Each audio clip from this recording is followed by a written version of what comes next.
We're live. All right, hold on. Sorry, Isaac. We were in the middle of a conversation. Pain Yeah, literally the last thing I said was, "It is a pain in the ass, though," and I'm in the not sure it. ass. Yeah, I have no idea if any of that got caught up. So, for anybody joining us, welcome to the conversation. What are we talking about today, Tim? I'm sure Well, the other thing might actually work into it too. We were talking about sponsorships and how yeah. that whole process is actually more complex than most people think it is. We may end up there, but we're starting somewhere else. We're starting with personal brand. Do you want to tee this one up? I'd be happy to tee this off. And it's funny because maybe we will work into sponsorships because I've had a lot of experience with sponsorships in building my own personal brand, and I've seen the pros and cons of all different sides of this. Um, so all right, yeah, let's start at the beginning. We ended last week's episode with a question with a little bit of a personal thought experiment for me. And what's happening in my life, in case you haven't listened to any of the previous episodes, is I am now the 100% owner of copyblogger.com. And it's created a bit of a paradox because as the full owner, I have all the creative rights. And now it makes a lot more sense for me to send a weekly newsletter, which I have been previously sending to my personal email list, the email list that signed up at timstodds.com, aka my personal brand. But now it makes a lot more sense to just take that same exact work, that same exact newsletter format, and send it to the copy blogger audience because it's 100,000 subscribers as opposed to 15,000. It's an emotional decision in a way because I feel like I'm letting down the people who are following me at Tim Stodds, but then it also presents some, let's call them tactical questions where it presents the question of, is a personal brand even worth it? Does it make any sense to build a reputation around yourself personally, or does it make sense to build a company and then your personal brand basically becomes the reputation that you have within the company? This is a very nuanced topic, and I know that people think about this a lot because I mean, I get probably 3 to 4 DMs on Twitter a day with people saying like, "Hey, I want to start my own thing. I want to start my blog or my Twitter or my YouTube or whatever it is." And so I think this is a really cool topic, and we're just gonna have an open-ended conversation about it. So that's enough from me. Let me tee that one off to you. What comes to your mind, Ethan, when you hear me go through that whole thought process?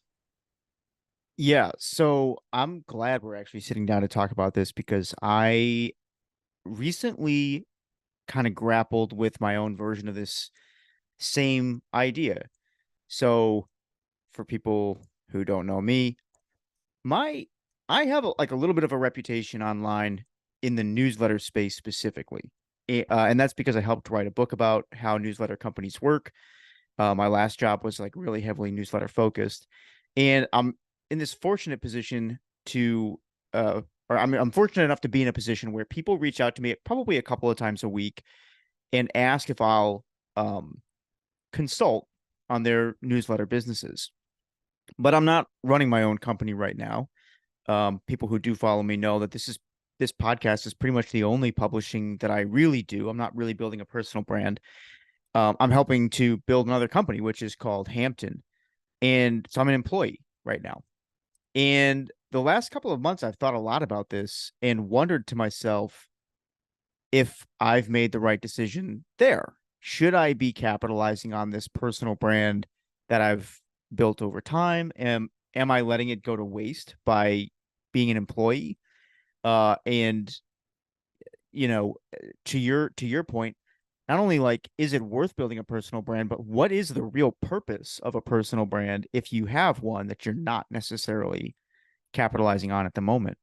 So I'm thinking about a lot of this too, and I'm excited that we're going to sit down and kind of hash this out. I think my first question to you would be, where have you landed on this so far? So you set it up nicely. You said it kind of makes more sense to be publishing your personal thoughts via Copyblogger because the reach is so much further now. But uh tactically, like what are you actually doing at this point? If you look back on the last week, what have you published and where? Yes. I sent out an email on Monday to my Tim Stodds audience. And I basically said, hey, I know you've been missing me, which I was saying kind of egotistically, but I was actually Oh, really, yeah, really okay. pleased to get like a bunch of people respond. They'd be like, oh man, like I was missing your newsletter. And that made me feel good, you know? But so there's two parts to this question. I'm going to talk specifically about what I'm doing and then what my idea is. So specifically what I'm doing is I decided to continue with the Tim Stodds newsletter. I told everybody in the email that I sent out on Monday that if they want that same format that I have been previously writing, they need to sign up for Copyblogger because I just don't have the time and the energy to do that twice. I mean, it's hard, you know what I mean? It's a lot of work. Um, so I basically gave everybody a warning. I shouldn't say a warning, an update. Whereas this is my personal newsletter. It's not going to be as business focused. It's going to be much more curated, where it'll mostly be like five things that I read that week that I think you might like, and maybe some personal insight. I'm also going to sprinkle in other interests of mine, health and fitness, like my training, my kickboxing and my Muay Thai, maybe like being a dad, even hiking because my wife is a real avid hiker. So specifically, that's where I landed. In terms of the business, I still created the automation for the Tim Stodds email list to sell Copyblogger Academy. However, I positioned it a bit differently because the tagline on timstodds.com is more about creating multiple streams of income. And so I created different sales pages for the people that come through the list on Tim Stodds that just position the product slightly different. It's not lying. I still talk about all the benefits and features. It's just the main positioning is a little bit different. So it's quote monetizing that way. Although I think since I made the change, I only made one sale through Tim's.com. So I think there also is something to be said just about like the audience product match, you know? Hmm. And outside of that, I'm still collecting a ton of leads for my consulting that I do. It's feeling more and more like that may not be the best use of my time. I even experimented, or not experimented, I sent an application for some new company. What the hell is it called? Like Introduction, I think it's called. Yeah. Um, Yeah. Intro. where you can intro, that's what it is. Yeah, Yeah. where you Where can you people can can book a like book phone your call. time. Hmm. Totally. But even that, but so because when I was doing that, that was reminding me of that episode that we did about coaching, where it's like, oh my God, you can charge $1,000 an hour. And like that's a ton of money. Don't get me wrong. But realistically, you can only do one or two of those a day if you somehow book that many phone calls. And even if you do that, the amount of money that you can make by growing an actual business is still so much. It exceeds that so much, and so to me, that doesn't necessarily feel worth it. Um, yeah, so I'll pause there. Specifically, I'm still sending out my newsletter. I'm still trying to sell Copyblogger Academy through it. It's not nearly as effective as Copyblogger selling Copyblogger Academy is, obviously. And after that, I have no idea. Okay. I'm glad you laid that out because the way that you said it helped confirm something that I've been thinking too. And I mentioned I've been thinking about this for a while. Here's where I've landed on it. And then I'll say where I've landed, but then I'm gonna go up one level and talk about this from more of like a theoretical standpoint. So I'm very happy where I am as an employee. I've got no plans to leave this company and start my own thing. Um, Ultimately, the reason for that is like I really like who I'm working with right now. I like how I spend my days. And I know that I'm probably leaving money on the table at this point by not building my own company. Because as you said, just the potential upside from building something that you own is many, many, many times what you could hope to earn as an employee, even potentially as a freelancer. Like I see kind of a difference between freelancing and owning a company, and the difference is really scale. What a company can scale quite a bit further beyond what you can do as a freelancer. I'm happy with that for now because I really enjoy how I'm spending my time. But this is where I've landed on the purpose of a personal brand. I think that a the purpose of a personal brand is to open doors when you want them opened. But I think in an ideal world, you would not earn money on your personal brand. You would earn money on products or brands, branded products that can scale beyond you, that can be sold or acquired by other people. So, and I'm not just saying like a product that you sell. I'm saying a product business that you sell to somebody else to run.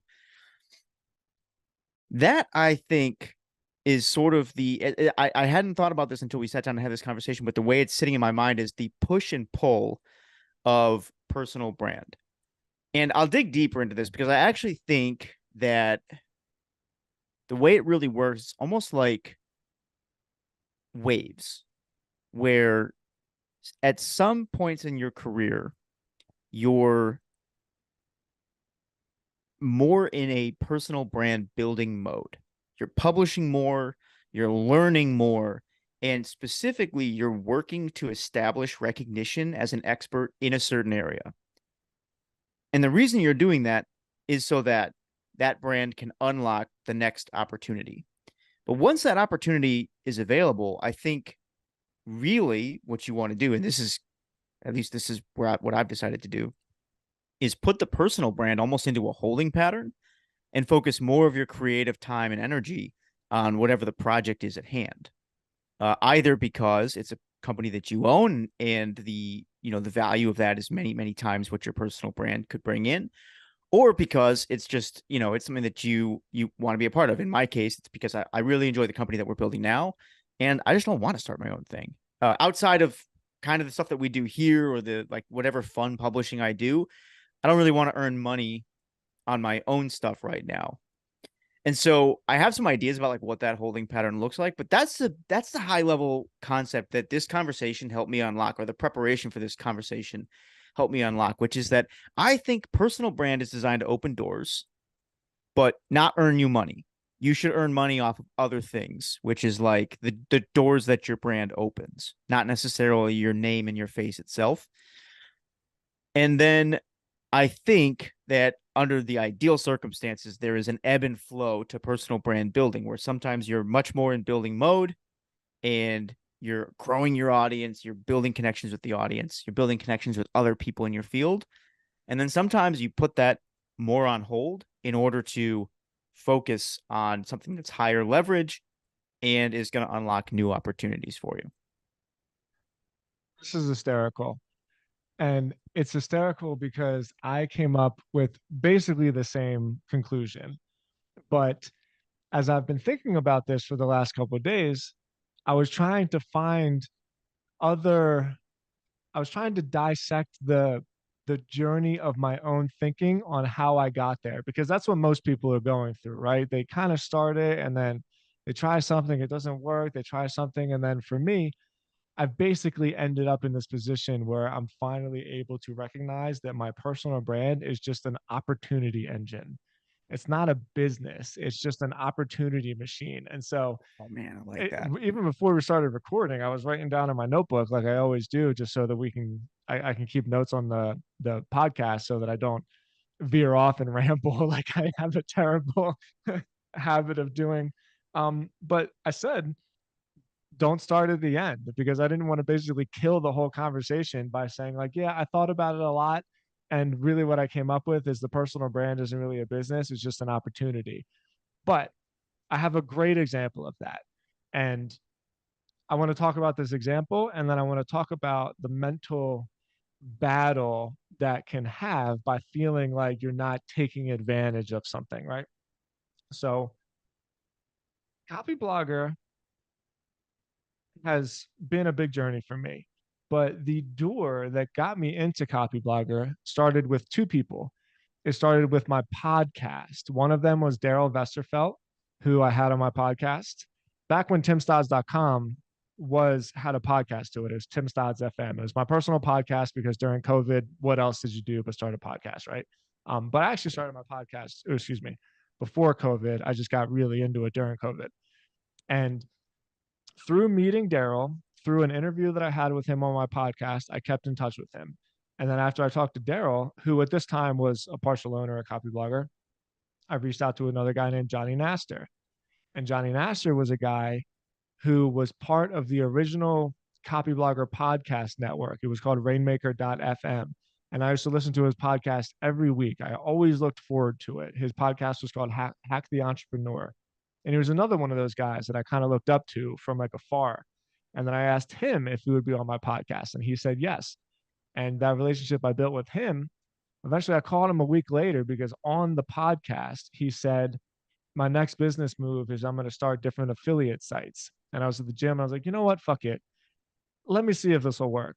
And so I texted Johnny and I said, hey, I really loved your idea about affiliate sites. Like, would you be against me just putting money into it, like paying for the whole thing and you building it? And that's how we started LSAT Clarity. And then with LSAT Clarity, we made the relationship and I saw how skilled he was with SEO. And so when this copy blogger deal came together, I had somebody to approach to build digital commerce, which is now like the huge money making entity that is attached to Copyblogger.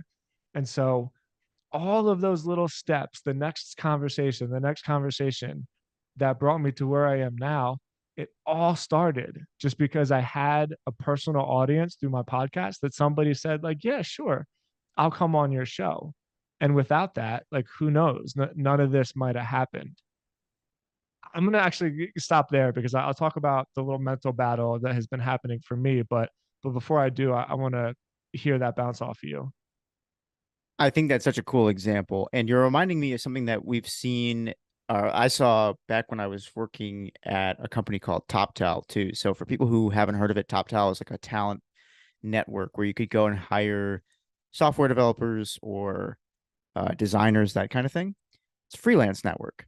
And I helped manage their community in North America. And one of the questions that we had a really tough time answering back then was, why would anybody be part of this platform in the US? Because as a top tier developer in the US, you could easily go get a job earning $300,000 to $500,000 a year with stock options and benefits and all kinds of stuff like that. Why would you go freelance? And what we found was that a lot of people were actually using freelancing as a stepping stone to something else in their career. And so this wasn't true all over the world. In other parts of the world, freelancing was like a full-time, long-term engagement that people used because they could earn a lot more doing that. But in the US, people dip in and out of it. And I thought that was so interesting because for a few reasons. One, when you are the freelancer and you're using it in that way to catapult you to your next thing, I think it makes some of the challenges of freelancing a little bit more tolerable.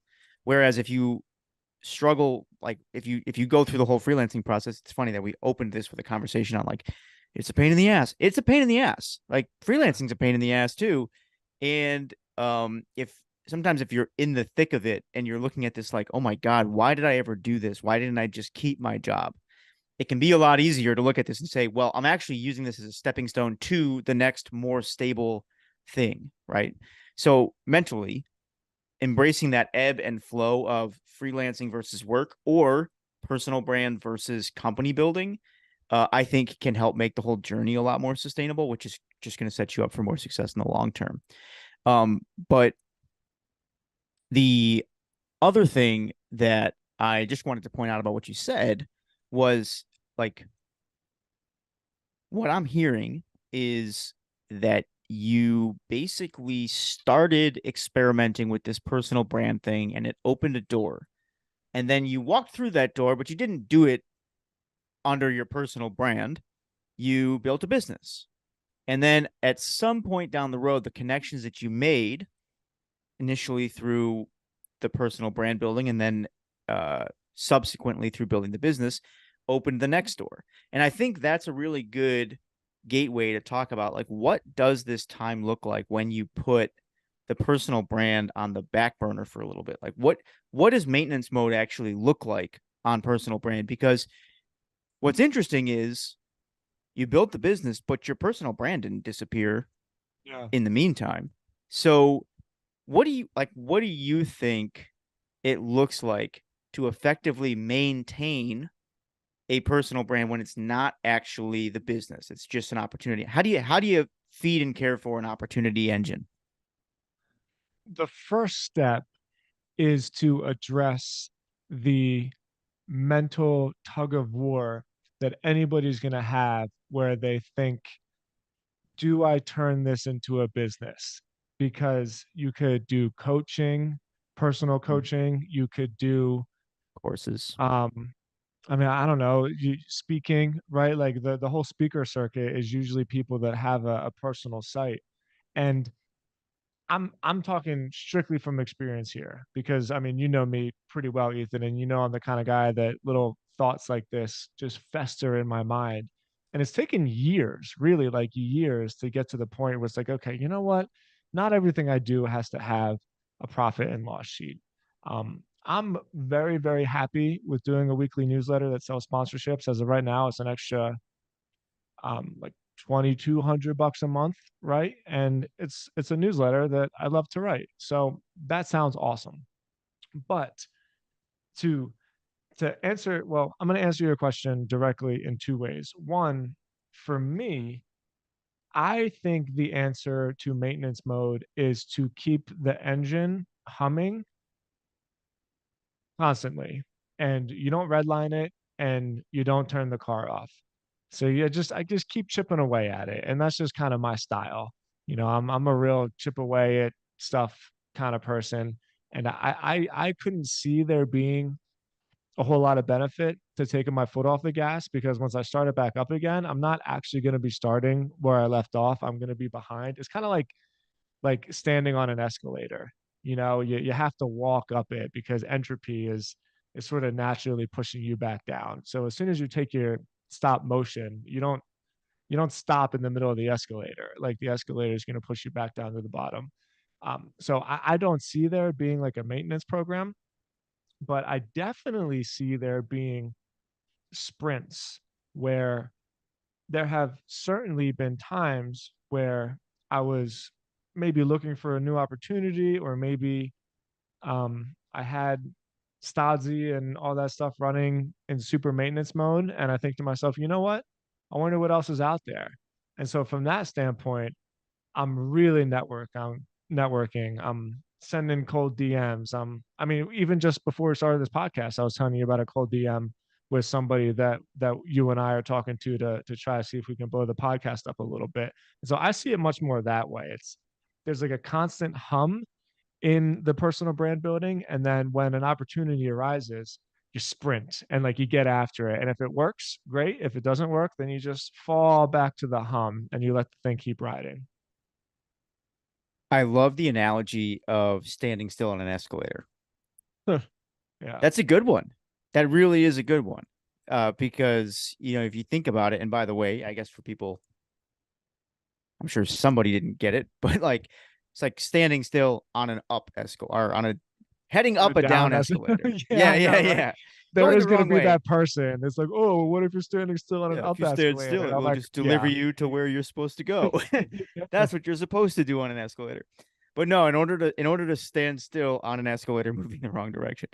I love that because you basically you move at the speed of the escalator, which Yeah, is that's your hum, that's your maintenance mode. that's And then maintenance. every once in a while, in order to progress a little further up, you put the extra effort in and you move faster.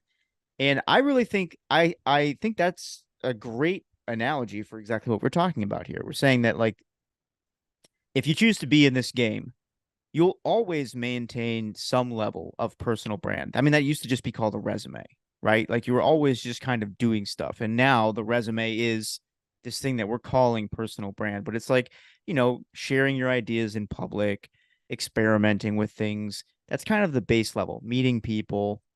Um, in fact, I wanted to tap into something that you mentioned earlier.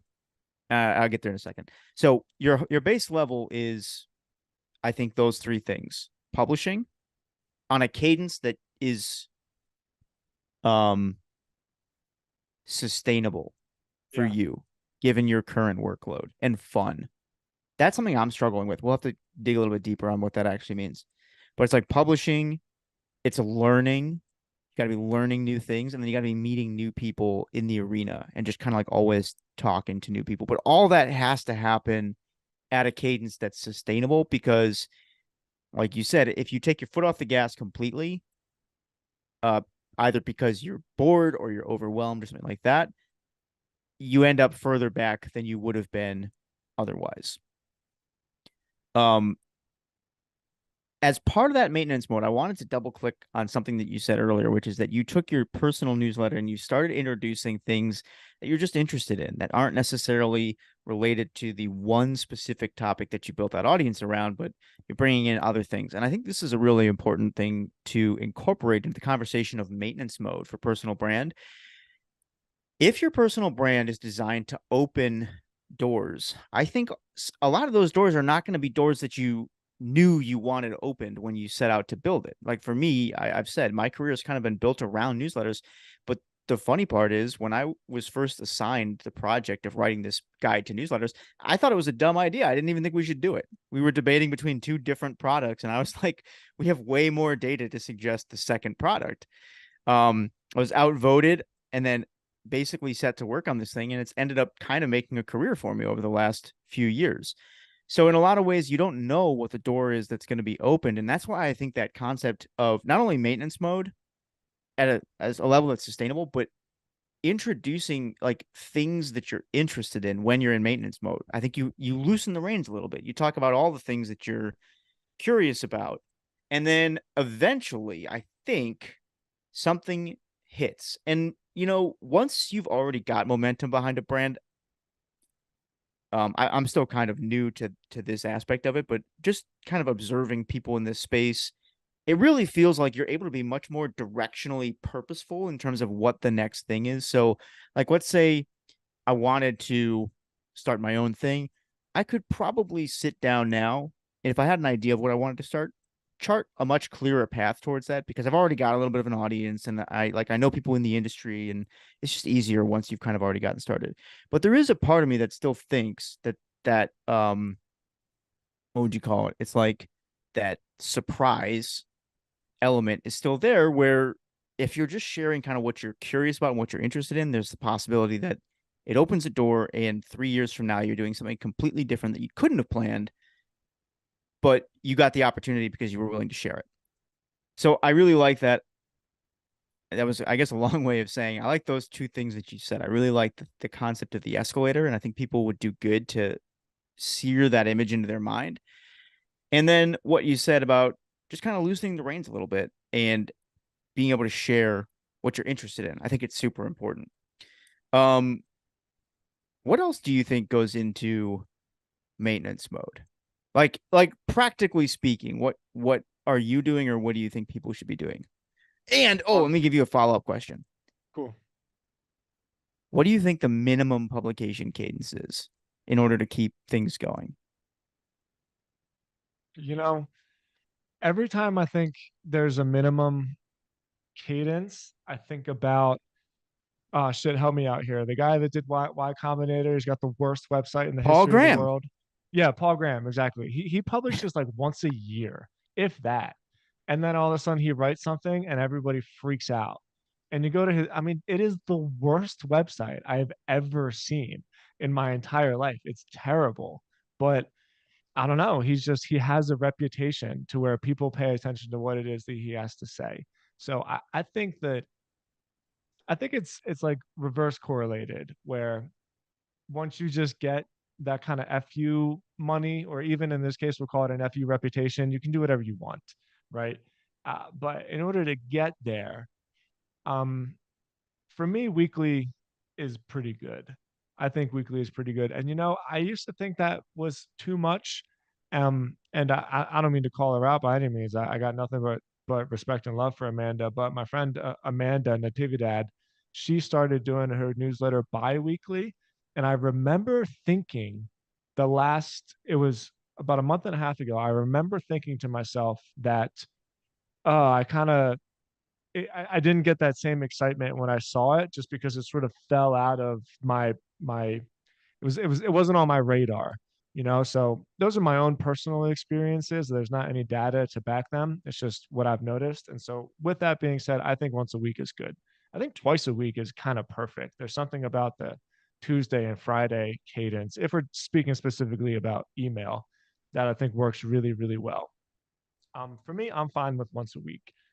And so okay, so I answered that, but then let's also talk about the idea of variety and about keeping it a little bit random and writing whatever you're interested in because you never know what the world is going to bring to you, right? And that I have found truly has been one of the hardest things because you feel like you are this person that has this particular knowledge and like you are serving your audience with this particular thing and I want to pretend like I'm not emotional to it, but I really really noticed where when I was writing just random essays, and this is actually why I put my random personal writing on my Substack, because I was seeing the unsubscribes that I would get when I would write about my hikes and about Muay Thai, where people feel comfortable knowing exactly what the expectations are.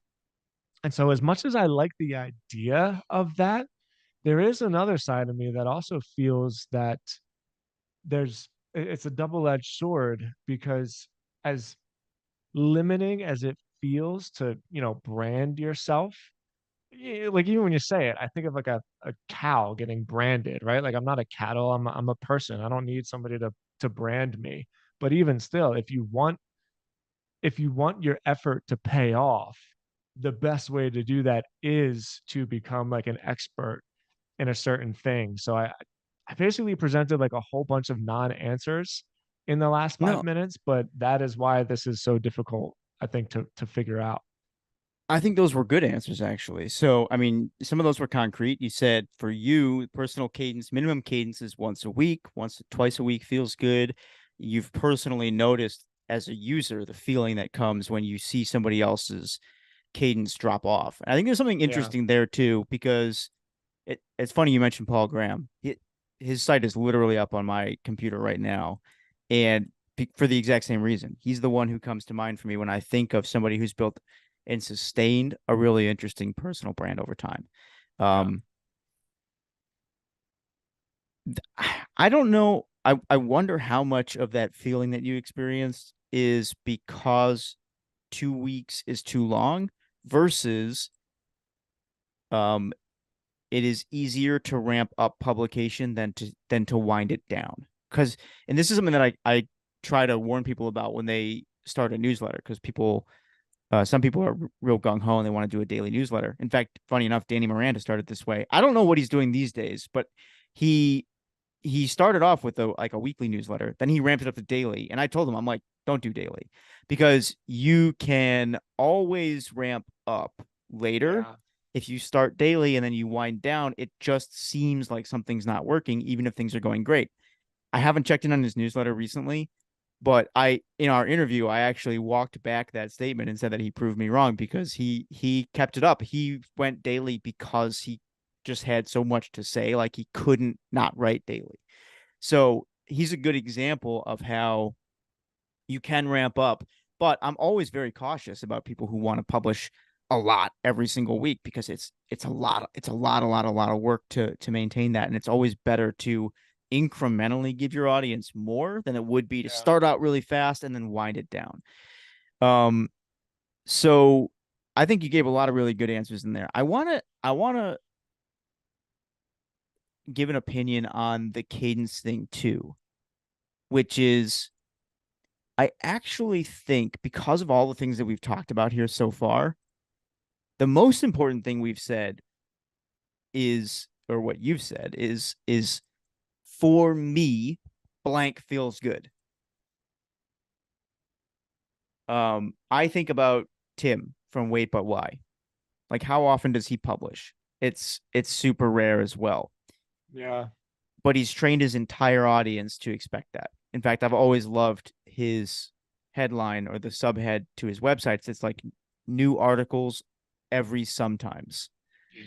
Yeah, And this was that's right. Yeah, and he came out and it's a direct play on this promise that so many media brands have where it's like, "Oh, we're going to give you the whatever, the morning briefing that you need or the once a week briefing that you need." His out of the gate was like, "Yeah, sometimes I publish stuff and you should check it out when I do." Steph Smith does the same thing through her personal newsletter. These are all very successful people, and so I think for me, they're great examples or great reminders of the fact that pretty much any cadence is fine as long as it's sustainable and you're setting the right expectations with your audience. Because if you miss the cadence or you slow it down, that's when it starts to feel like there's a disconnect between what they signed up for and what you're getting or what you're offering.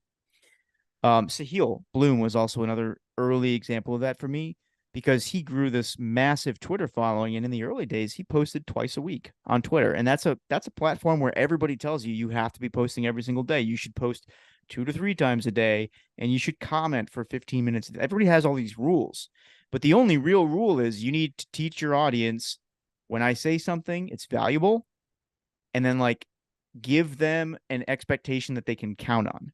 I think everything else is pretty much just bullshit. I want to touch on one other thing related to the escalator thing too. This is something that I've grappled with, and I think I've just come to peace with. But if you're in maintenance mode, like let's say, okay, I'll just say for me, I have a reputation in newsletters. I was a little bit earlier to that. I never founded a newsletter, but I worked for one of the earliest newsletter companies. And by the time we wrote our book, newsletters were just catching on, right? So I was one of the first voices that was really talking about how to build newsletter businesses. Now I'm just not anymore. There are other people in this space, and they're doing an incredible job reporting on newsletters. Some people aren't, but there are definitely multiple people who are. I mean, I'm thinking of Chanel, I'm thinking of Matt McGeary, to just name two. Who else? Chris Orzakowski, who's been on the show. Yeah. They do an incredible job talking about it. And I grappled with that for a little while of like this feeling that like, oh no, I'm getting replaced. And maybe I should start something now because I'm worried that other people are gonna like unseat me in the industry or they're gonna go past me. That was kind of the word that like kept ringing in my ears.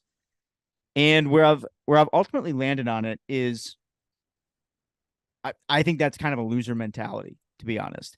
I think if you're doing what you should be doing, which is continuing to learn and continuing to experiment in your field, and keeping the maintenance mode going on your own publishing and sharing what you've learned, other people will come up to join you in your space by like doing exactly the same thing, sharing their own insights. But you're never going to like become irrelevant, right? The only way you become irrelevant is by stopping sharing or by having like uh, getting jealous or something like that, right? So that was ultimately the insight that allowed me to be comfortable staying in my job because I was like, I mean, what am I going to do? I'm going to go out on my own, start a company building what? Newsletters? That's exactly what I'm doing at work, except I'm doing it with one of the most interesting teams I've ever worked with on one of the most interesting companies I've ever worked with. Why would you leave that? Right. So I had to get comfortable with this idea that like you share the space with other people. And the way to stay relevant is not to like create some moat or try to hold other people out. It's to continue learning and keep building those bridges to other people. And actually, I'm really proud of the way that we've done this. Like we've helped um, shine a spotlight on a lot of creators on this show who do an incredible job of what they do. To me, that's just way more rewarding than being known as one person in my field. And I think this concept that like your personal brand opens doors, but it shouldn't earn you money, or it's a an opportunity engine, not a business. Such a helpful framework for continuing to like solidify that mindset. So all that to say, um, people will rise up to join you in whatever field you're known in. And it's important that you realize that because it's one of the things nobody ever talks about when they talk about building a brand. But know that if it's happening, it's like a natural thing and what you're it should I think it should be seen as a good thing because it shows that your field is in demand. There's other people that you can like network with and learn from and build cool shit with. Um but nobody ever talks about that. Totally agree. It's making me want to know something about your decisions. And I'm a little nervous because I'm not by any means trying to call you out here. But like with all of that being said, how come you still decided not to publish some of your own ideas and your own thoughts? Yeah, it's a good question. I'm I'm starting again. So there actually is writing that goes up on my blog about the conversations that I had. I just published something the other day about a chat that I had with one of the guys who helped grow. What? Um, yeah, yeah. I think if you just type in ethanbrooks.com, it should take you right there. So I Is do that what it is? publish. EthanBrooks.com. It's not the I think so. I'm not sure if the redirect is actually working right now, but the real answer to your question is for a long time this podcast was the only place I was really sharing insights, and it was yeah. because I was a little bit overloaded with just the number of commitments I'd taken on. Those are finally settling in, and I've made a commitment to myself that I'm just not going to get that busy again. I have priorities. I want to stick to them. For me, that is my physical health, which I'm trying to learn to prioritize as number one. And that means like taking time away from work to go build that and work on that. Yeah. Um, my mission at work, and then my personal like learning and publishing and stuff like that. So it's starting, but it's been a process for me, honestly. And I think also part of it was making the decision to stay, because maybe you grappled with this too when you were partial owner at Copyblogger. There is always kind of this division of like, should I be dumping all my time into A or B? And if I'm doing A, is B still worth it? Or am I undercutting myself somehow? There's a lot of hesitation that comes from just not having made a decision. And then as soon as I just decided, like, I'm all in on this, and I'll continue to publish at the cadence that feels good to me, which I'm trying to get. Basically, I think like once a week would be really good for me. I'm headed on to vacation now, which is actually why we're recording early, but I'm going to use that time to kind of like crank the engine and get that cadence going. But making the decision, I think, has been the clarifying step that's just made it all easier. Yeah. It's like it's like in the Matrix, right? Like you can never see past the decisions that you don't make. I think about that a lot because of how powerful making decisions is. And then just saying, I'm doing this and I'm not going to second guess the outcome. And then I'm going to be able to at least see past it. So I totally relate with you there. Um, man, so where do we take this? Ultimately, so personal brand, yes or no? Is it worth it? My answer is absolutely, but you got to know what you're actually investing in. You're investing Yeah. in, and I like your phrase here, an opportunity engine, not a business. Yeah. Yeah. So hard to be cool with that because again, I'll speak on my experience. One thing that I lack is just faith that doing the right thing creates the right outcome. I heard a definition once like what the definition of faith is understanding that what you do today will have an outcome in the future, regardless if it's good or bad. Like basically, your actions have consequences, and faith is just understanding that those consequences are still coming, even if you haven't seen them yet. And it's so hard for me to have faith in the fact that the work I'm doing now that doesn't have an instant result, right? Like I don't see if this article got this many hits. I don't see how many emails it got. Well, I, I do, but there's not like a business result attached to it, I think is the point that I'm trying to make.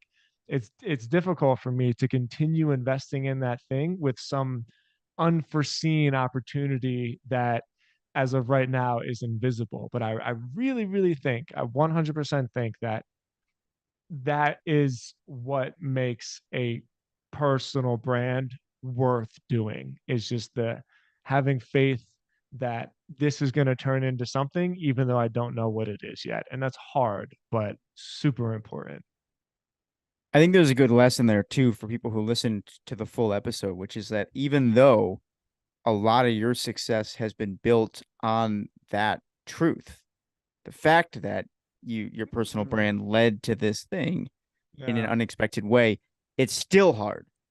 And Wow. so I think there's something there, which is like you never get to a place where it's easy to just accept that either. And you should always expect that tension too. There's one more thing I wanted to make a quick note of about that period where you're building, where your personal brand is kind of on maintenance mode.